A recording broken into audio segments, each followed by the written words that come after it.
parti.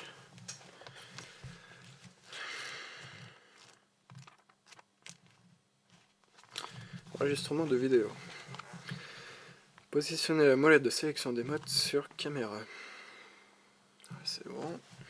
Effectuez la mise au point. Oh, ça doit être bon. Filmez la vidéo. Appuyez sur la touche enregistrer pour commencer à filmer. Pour arrêter l'enregistrement vidéo, appuyez de nouveau sur enregistrer. Parce que là c'est bon.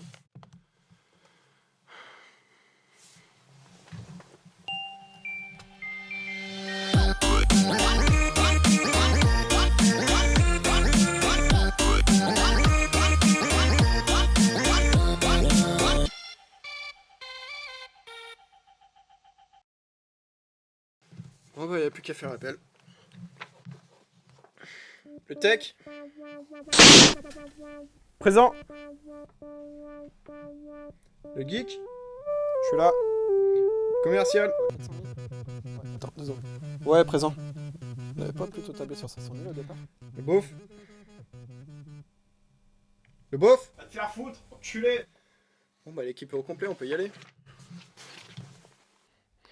Savez-vous ce qu'est un vidéoprojecteur? Un vidéoprojecteur est un appareil de projection conçu pour reproduire une source vidéo sur une surface qui servira de support de visualisation. Oh, j'ai rien compris. En gros, tu prends un mur blanc, tu mets un vidéoprojecteur devant, tu l'allumes et ta pièce se transforme en salle de cinéma. C'est ça? Ouais, en quelque sorte. Ah d'accord, tu parles de rétroprojecteur. Stop! Mettons tout de suite les choses au clair, appelons un chat un chat. Un vidéoprojecteur n'est pas un rétroprojecteur. Un vidéoprojecteur peut être ça, ça, ça, ça ou ça. En aucun cas, un vidéoprojecteur peut être ça.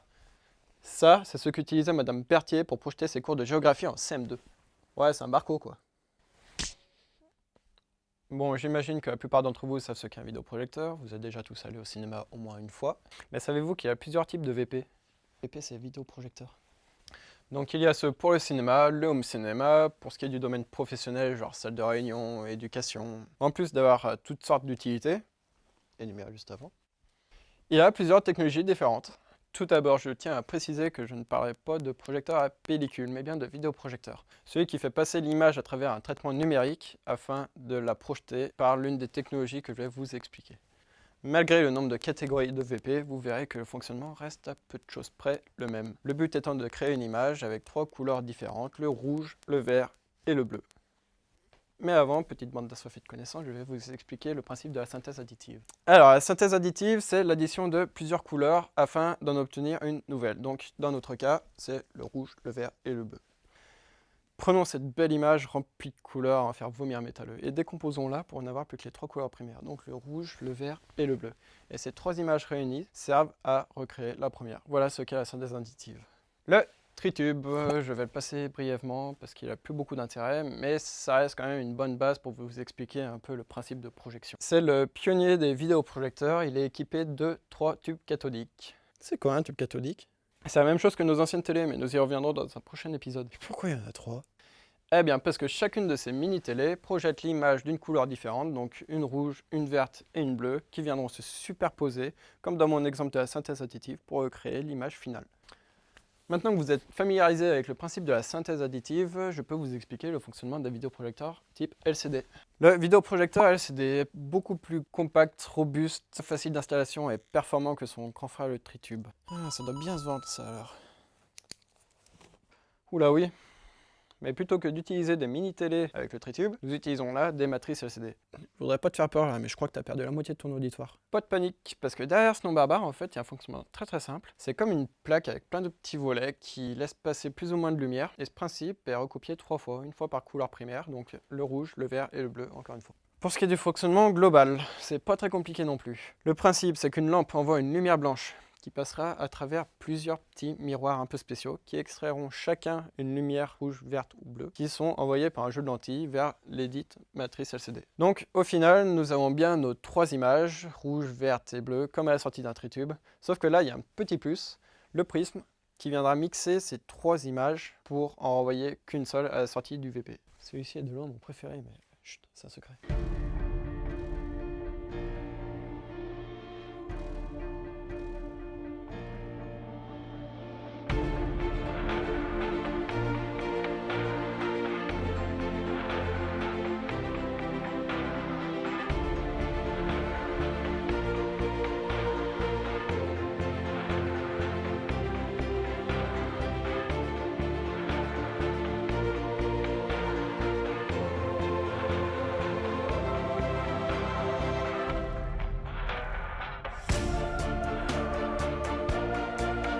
produits DLP sont d'une luminosité hors pair, 3 fois plus puissant qu'un LCD standard. Le DLP projette des noirs beaucoup plus profonds, d'une qualité profonde. Et tu oses parler de contrat de confiance? Beaucoup moins coûteux à la production et plus cher à la revente qu'un LCD. Voilà pourquoi il a envahi les plateformes de vente et les magasins. Je l'aime déjà celui-là. Bon, essayons quand même de garder un regard neutre sur cet étron, parce que le fonctionnement reste quand même assez intéressant à étudier, car nous ne parlerons pas de synthèse additive, cette fois, mais de persistance rétinienne. Donc nous avons bien au départ une lampe qui envoie une lumière blanche. Cette lumière blanche passe à travers la roue chromatique qui, selon son orientation, la fait passer du blanc au rouge, vert ou bleu. Cette lumière sera ensuite redirigée vers la puce DMD qui est entre autres un joyeux champ de miroirs motorisés. Et on parle là de plusieurs milliers de petits miroirs sur une surface équivalente à un timbre-poste. À peu près comme ça. Parce que c'est tout petit en fait, c'est un timbre-poste le truc, et dessus tu as autant de miroirs que de pixels à l'image. Et des petits miroirs qui pivotent sur l'électroaimant. Et c'est vrai que la persistance rétinienne rentre en jeu. Parce que si vous avez bien suivi jusqu'à maintenant, vous aurez compris que le projecteur ne fait que envoyer des images rouges, vertes et bleues en permanence.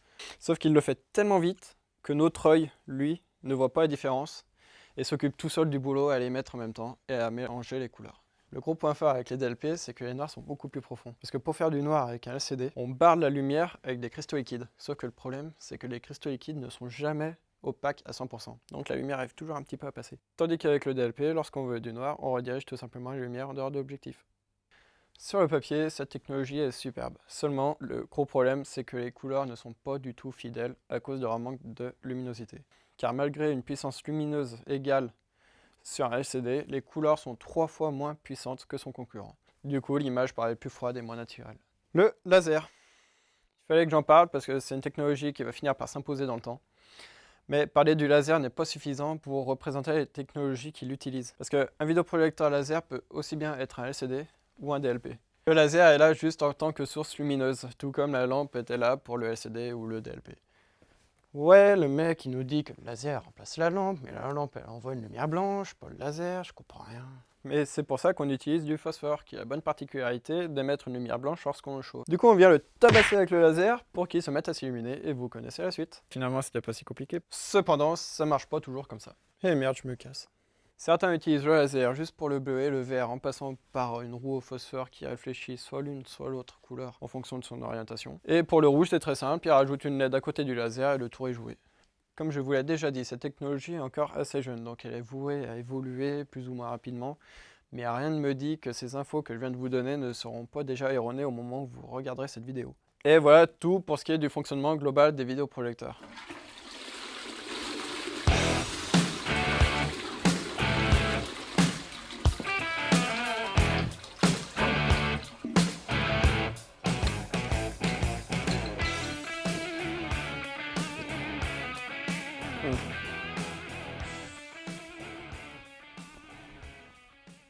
Donc comme je vous le disais, voilà tout pour ce qui est du fonctionnement global des vidéoprojecteurs.